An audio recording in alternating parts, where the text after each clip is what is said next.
Salut les trackers, c'est Antoine de Toys Tracker. On continue notre découverte des figurines de la nouvelle saison, nouvelle série Mythique Légion, donc Ilicia. Et là, je vais vous présenter le personnage de Valak. Voilà, donc Valak, c'est une sorte d'archer, vous allez voir. Je vous ouvre ça tout de suite. Donc, un packaging, comme toujours, friendly, donc on l'abîme pas, il suffit de faire glisser ça et voilà. Je vous montre l'illustration au dos avec donc Ilicia, un certain nombre de personnages de la wave. Donc dans cette wave, je vous l'ai dit, il y a 11 personnages, y compris des montures. Il y a un centaure, il y a une sorte de caribou, vous allez voir, c'est assez marrant. Je ferai une vidéo sur lui. Je les ai pas toutes achetées, mais j'en ai acheté pas mal. Et donc c'est la toute nouvelle wave que j'ai commandée il y a pratiquement 2 ans, donc en décembre 2020 chez les Four Horsemen, et que j'ai reçu il y a quelques semaines seulement. Voilà. Donc je vous ai déjà présenté ce petit coco là, Varg, vous vous en rappelez. Et donc maintenant on va découvrir Valak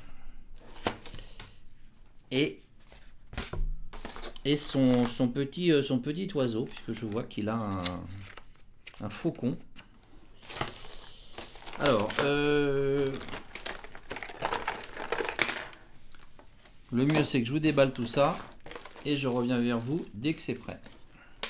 Donc vous avez la bio, hein, comme toujours, du personnage ici. Vous pouvez faire pause si vous voulez en savoir plus sur notre ami Valak. Et je vous ouvre l'emballage, je vous le sors de son emballage tout de suite. Voilà les amis, donc je vous ai déballé Valak. Et vous savez quoi, j'étais en train de me dire en déballant Valak que on dit que les mythiques légions c'est cher. Et c'est vrai que c'est une somme, hein, c'est 50, 60, 70 euros. Ça peut même aller jusqu'à plus de 100 euros pour des grands personnages.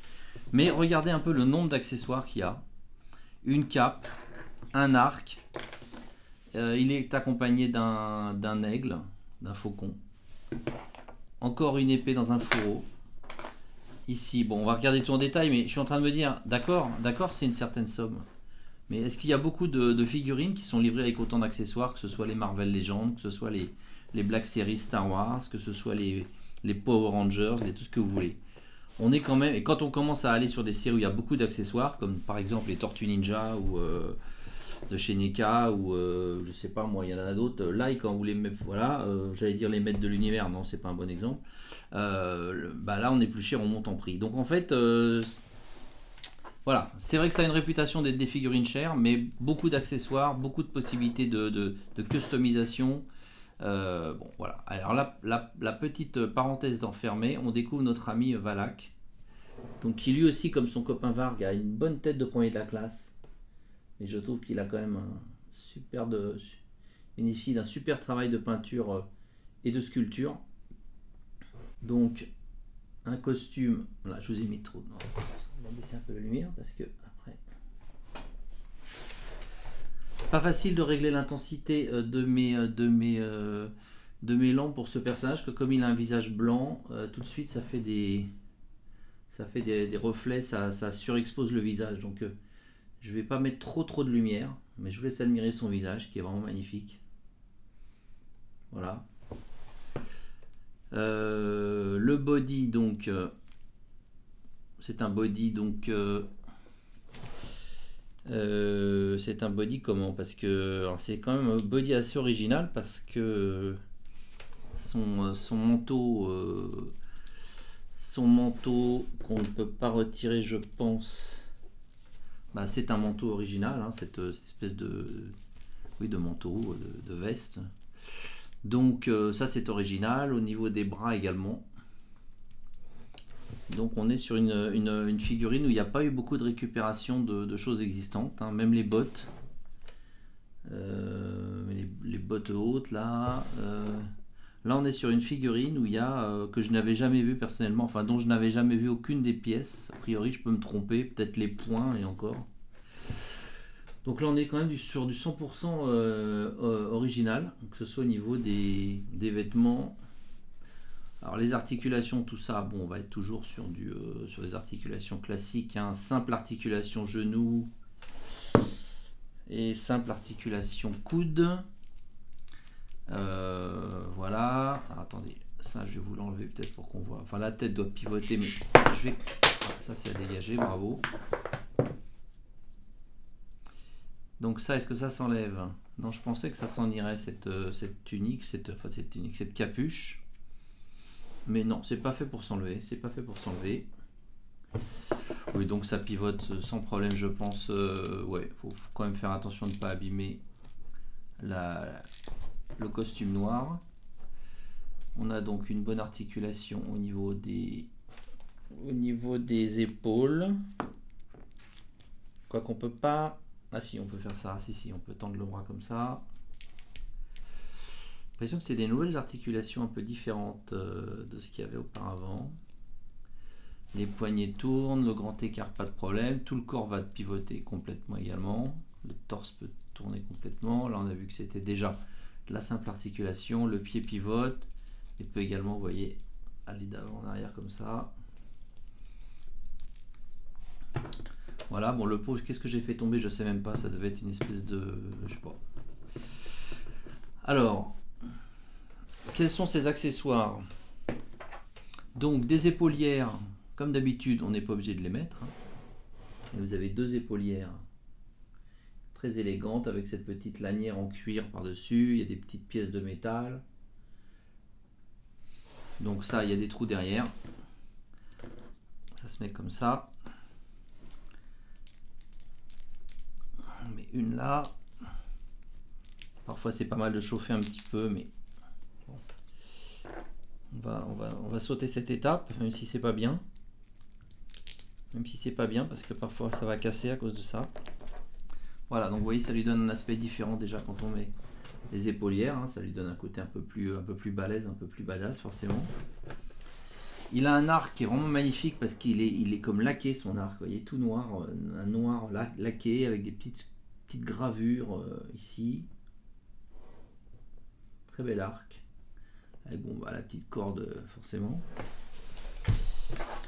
Là, il a donc un fourreau avec des flèches. Bravo. Décidément, j'ai deux mains gauches aujourd'hui.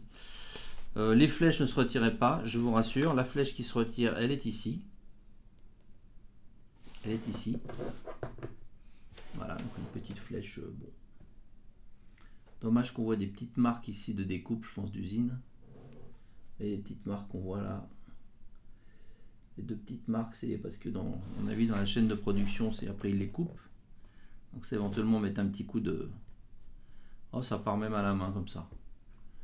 Sinon un tout petit coup de lime. Voilà. Et vous avez donc une épée avec son fourreau. Donc l'épée. Voilà. Belle épée. Le fourreau également. Voilà. Avec des petites parties dorées ici et ici aussi. La petite attache ici pour mettre sur la ceinture.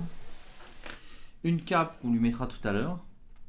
Que je lui mettrai tout à l'heure dans le dos pour que vous voyez un petit peu comment ça rend. Et puis un gros accessoire qui est cette espèce de rapace. Donc alors, je m'y connais pas assez en rapace. Je sais pas si c'est un aigle, un faucon, hein, je sais pas. Peut-être plutôt un faucon, je dirais, ouais. Avec ce, vous savez, cette espèce de petit masque qu'on leur met... petit casque qu'on leur met sur le... je sais pas pourquoi on leur met ça, d'ailleurs, du coup ils sont aveuglés. Il doit y avoir une raison. Voilà, donc ça je suppose ça tient sur le bras, on va aussi lui mettre, mais vous voyez que ça c'est quand même un sacré accessoire. Je vous laisse admirer un petit peu le travail de peinture, les petits détails. Regardez un peu le dégradé de peinture, les petites lanières en cuir de chaque côté. Ici le porte, bon, ce qu'on met sur le bras pour pas se blesser forcément, parce que avec les serres des aigles on se fait mal.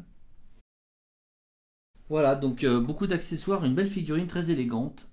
Donc je vais vous l'assembler un petit peu et puis on va regarder tout ça. Ok les amis, donc là je vous le fais tourner un petit peu. Vous avez vu, je lui ai mis son aigle sur le bras gauche. Donc c'est très facile à mettre, hein, ça se glisse sur l'avant-bras. Ça recouvre son avant-bras, il n'y a pas besoin de retirer l'autre. Je lui ai mis son arc dans la main. Je lui ai mis la cape dans le dos. Le fourreau également avec les flèches, je lui ai mis dans le dos. Alors, Ce que je regrette, mais je comprends que ce soit compliqué, c'est que le fourreau avec les flèches, moi je l'aurais bien vu vraiment dans le dos. Là, il n'y a pas moyen vraiment de le mettre dans le dos, puisque de toute façon la cape va gêner, et même s'il n'y avait pas la cape, il n'y a pas de système d'attache pour le mettre dans le dos. Bon, moi je trouve que c'est pratique quand on est un archer d'avoir ces flèches vraiment accessibles plus haut, on va dire. Alors que là, c'est vraiment presque à la ceinture. De même, mettre également l'épée plus ça, vous voyez, je pense que ça va vraiment alourdir l'ensemble. En plus, les épées, je sais pas pourquoi ils mettent toujours les fourreaux, enfin l'attache du fourreau, ils la mettent toujours très haut. Donc ça veut dire que c'est pas évident, vous voyez. Enfin, je sais pas si c'est vraiment de bonne loi de mettre ça comme ça. Moi, ça me paraît un peu haut. Bon, pourquoi pas. Qu'est-ce que je peux vous dire d'autre? Donc on doit pouvoir faire une pause avec la flèche, en train de tirer la flèche, mais enfin, je pense que ça doit pas être simple. On va essayer quand même. Bon, c'est pas parfait, mais c'est quand même pas si mal. Vous voyez, j'ai réussi donc à faire tendre la corde de l'arc de façon donc réaliste dans la main droite. J'ai posé la flèche plus qu'il ne la tient vraiment. J'ai posé la flèche sur sa main droite. Mais bon, l'effet est pas mal. Il faudrait en effet peut-être que le bras droit soit un peu plus près du corps. Mais on va dire que ça fait quand même le taf. Voilà.